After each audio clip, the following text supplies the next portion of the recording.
নমস্কার, কলকাতা টিভিতে আপনাদের সকলকে স্বাগত।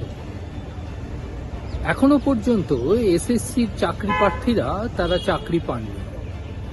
2016 সালের নিয়োগ প্রক্রিয়ায় যে নতুন করে পরীক্ষা গ্রহণ করা হয়েছিল তার ভিত্তিতে এখনো পর্যন্ত চাকরি প্রার্থীরা চাকরি পাননি। ইতিমধ্যেই আদালত সূত্রে যেটা জানা যাচ্ছে যে সিবিআই এর পক্ষ থেকে এই এসএসসি এবং প্রাথমিকে শিক্ষক নিয়োগের যে তদন্ত, সেই তদন্ত ক্লোজ করে দেওয়ার উদ্যোগ নেওয়া হচ্ছে। পাশাপাশি পুরসভার দুর্নীতি নিয়োগ মামলার তদন্ত পুনরায় চালু করছে সিবিআই সূত্রে এমনটাই জানা যাচ্ছে।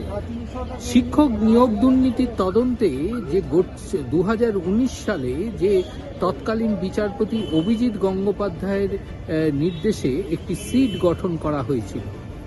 বিচারপতি অভিজিৎ গঙ্গোপাধ্যায়ের নির্দেশ ছিল যে সেই সিটের তদন্ত করবে এই নিয়োগ দুর্নীতি মামলার।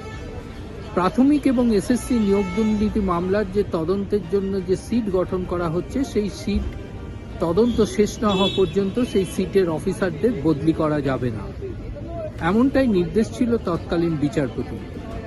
ইতিমধ্যে প্রাথমিক নিয়োগ দুর্নীতি মামলায় সিবিআই এর যে অভিযোগ দায়ের হয়েছিল RC6, এসএসসির ক্ষেত্রে RC2, RC3, RC4 এবং RC5, এই প্রত্যেকটি অভিযোগে যে এফআইআর দায়ের হয়েছিল প্রত্যেকটির ফাইলের চার্জশিট ইতিমধ্যে জমা পড়ে গিয়েছে।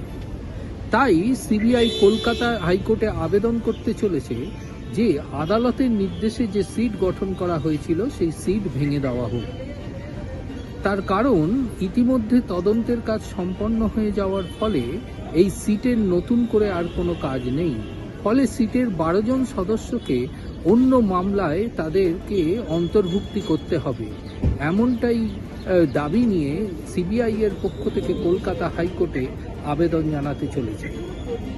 আইনজীবী মহলের প্রশ্ন, এখনো পর্যন্ত 2016 সালে আদালতের নির্দেশে যে পরীক্ষা হয়েছে সেই পরীক্ষায় নিয়োগ প্রক্রিয়া এখনো পর্যন্ত সম্পন্ন হয়নি, কিন্তু এর মধ্যেই শিক্ষক নিয়োগ মামলার তদন্ত ক্লোজ করতে চলেছে সিবিআই। কিন্তু পাশাপাশি পুরসভা নির্বাচনের আগে পুরসভা নিয়োগ দুর্নীতি মামলা তদন্ত শুরু করছে সিবিআই, এমনটাই আদালত সূত্রে খবর।